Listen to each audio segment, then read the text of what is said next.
The Arnold Schwarzenegger action movie trope enters the 21st century and deals with the issues of cloning in The Sixth Day. Released in the year 2000, this action sci-fi romp follows Arnie as family man Adam Gibson, who visits a cloning facility after the death of the family dog. However, Gibson then discovers that he himself has been cloned and is on a race for survival, as some very corrupt and powerful and shady people are hunting him down in this popcorn flick that shows the dangers of cloning in the wrong hands. So, we're yet again doing another Arnold Schwarzenegger action movie. So get used to hearing lots of it's money, come on, yeah, as we look into 8 things that you didn't know about The Sixth Day. So let's check it out.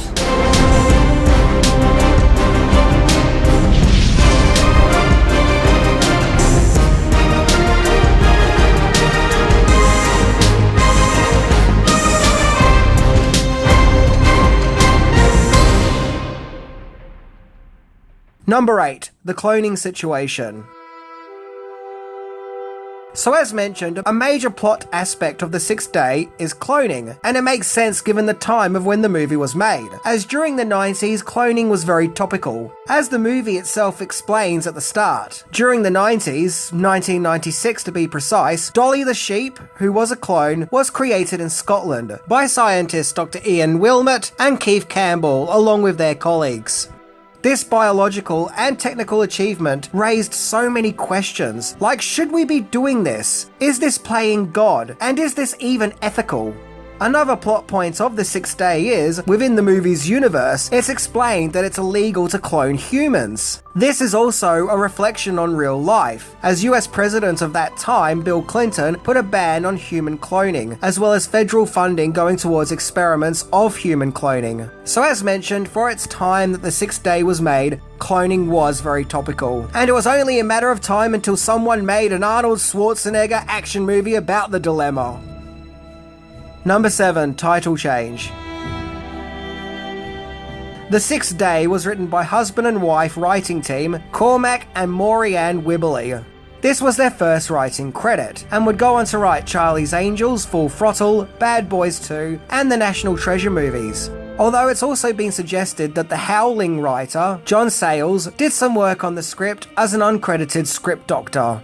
The title, The Sixth Day, is a reference to the book of Genesis, in which Adam was created on the sixth day of creation as we know it. However, during the movie's production, it was decided to change the title from The Sixth Day, from 6 being presented as a word, to The Sixth Day with 6 as a number, with it being felt that people may get the movie confused with The Sixth Sense, which came out 1 year earlier. So the 6 went from letters to a number. And so sadly there's no scenes of Arnie laying in a hospital bed telling Bruce Willis that he sees cloned people.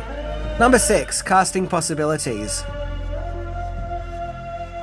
The presence of Arnie in this movie kind of gives The Sixth Day a Total Recall / Running Man vibe, as we yet again get to see Schwarzenegger in a future world, running around in a science fiction adventure. However, at one stage, the original choice of the main lead of Adam Gibson was Kevin Costner, but I'm guessing at that stage he was done with starring in movies set in future worlds. Jack Nicholson was offered to play the movie's villain, Michael Drucker, but the part went to Tony Goldwyn, aka the bad guy from the movie Ghost. And Gene Hackman turned down the role of Dr. Griffin Weir, finding the script to be a bit of a crap sandwich, but the part ended up going to Robert Duvall. The movie also starred Michael Rooker as the sinister henchman Robert Marshall, and Terry Crews as an assassin. Yeah, there's actually a lot of bad guys in this movie. The main thing I remember about it is all these characters who are just absolutely horrible. Number 5. Original director. So in the early days of production, the legendary director Joe Dante was hired to direct The Sixth Day, which makes sense as he previously directed the Gremlins movies, as well as The Howling and Inner Space, and just a few years earlier, Small Soldiers, proving himself to be a visionary director. However, as the production went on, he ended up leaving the project. Instead, Canadian-British filmmaker Roger Spottiswoode came on board as director. He previously directed Turner and Hooch, yay! And Stop or My Mum Will Shoot. Yay, I guess. However, just a few years earlier, he directed what is, in my opinion, one of the most underrated and badass James Bond movies ever with Tomorrow Never Dies. Interestingly, according to IMDb, Spottiswoode was offered to come back as director and direct the next Bond film, The World Is Not Enough, but he turned that gig down in favour of The Sixth Day instead. Number 4. When does The Sixth Day take place? The Sixth Day may be set in a future world, but its shoot took place around Canada, particularly Vancouver and Toronto, as it's common for Hollywood movies to be filmed in the Great White North in order to save costs. But this leads one question: where in the future does this movie take place? I mean, after all, it looks like a pretty advanced world. Well, ladies and gentlemen, it takes place in the future world of 2015. Yep, 10 years ago. Yeah, remember how back then, because of Back to the Future Part 2, we all thought the year 2015 was going to be this high-tech future world, one full of technological marvels beyond our comprehension. Regardless, 2015 came and went, and there wasn't mass cloning, holographic girlfriends, and self-driving cars. But yeah, interestingly, Back to the Future Part 2 and The Sixth Day both take place in 2015. I can actually remember watching The Sixth Day for the first time. My older sister's boyfriend came over with a rented copy from a video store, and we all sat around the TV and watched it. Now keep in mind, this was after 9/11, and being a kid, upon seeing the Twin Towers in the background in the movie, I said, how can this be the future if the Twin Towers are there? And my sister's boyfriend looked at me and just said, "They rebuilt them. Now shut up and let us enjoy the movie." Speaking of ties and connections to Total Recall, I can't help but feel like that creepy robot doll thing is a callback to the Johnny Cab. Yeah, what do you guys think? Number 3. Schwarzenegger's bizarre poster request.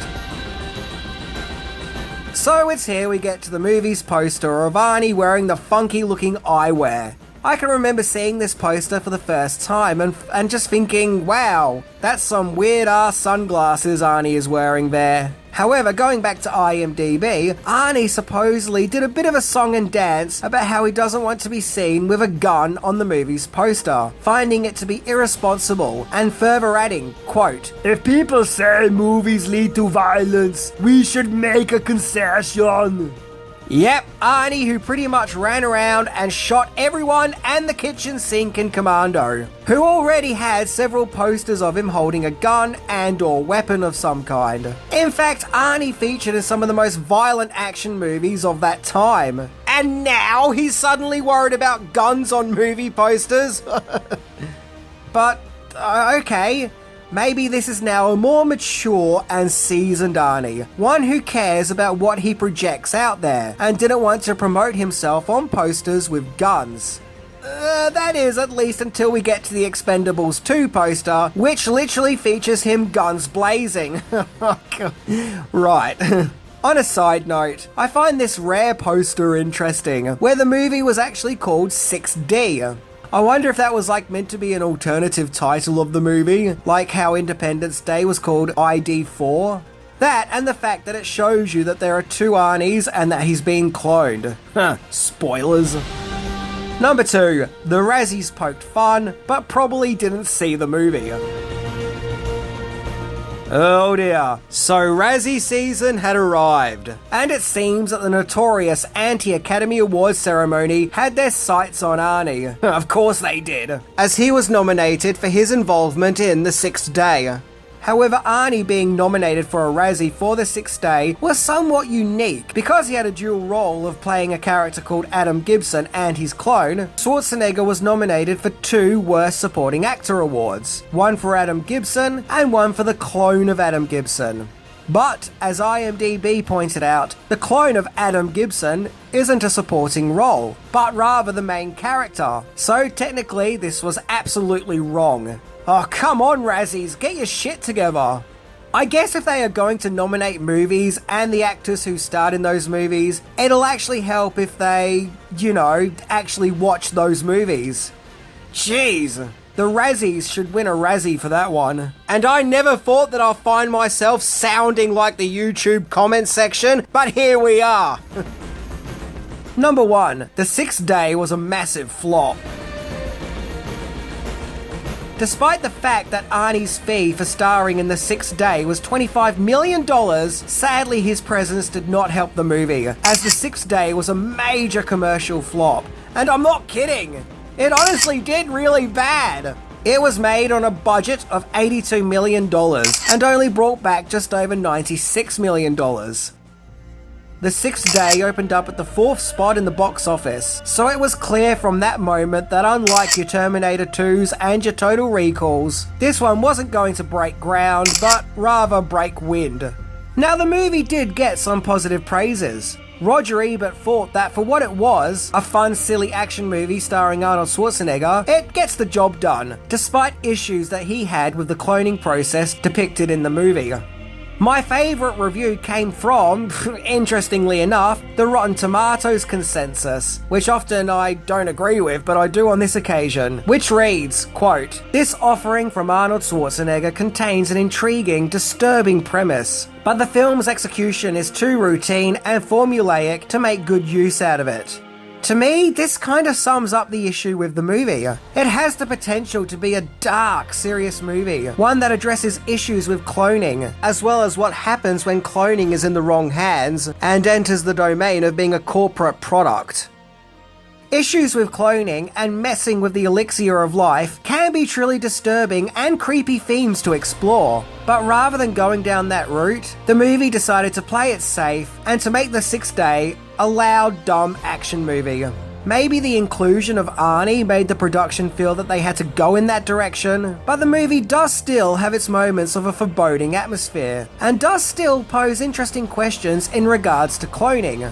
So it's kind of like, it's as if the movie couldn't figure out if it wanted to be a dark, twisted tale about the horrors of cloning and its possible Frankenstein-style misuse of the technology, or a dumb, loud Arnie movie. So the movie had its cake and ate it, and became both, which created a jarring contrast within the movie. Personally, I think it would have been interesting to go into a darker approach to the movie. And later in Arnie's career, he's proven that he can star in more serious, dramatic roles. But, look, for what it is, it's a fun, entertaining popcorn movie. Very much in the same vein as Hollow Man, which came out the same year. In fact, the two would be a perfect double bill, as they are both movies from the year 2000 that want to be dark and haunting, but really succumb to being dumb, loud popcorn fluff. But, really there's nothing wrong with that. I also do love the shock twist that the Adam Gibson that we've been following throughout the film isn't the Adam Gibson, but the clone. So that was a nice touch. The Sixth Day, sadly, may not be many things. It may not be a sci-fi action classic. It may not be one of the most memorable Arnie movies.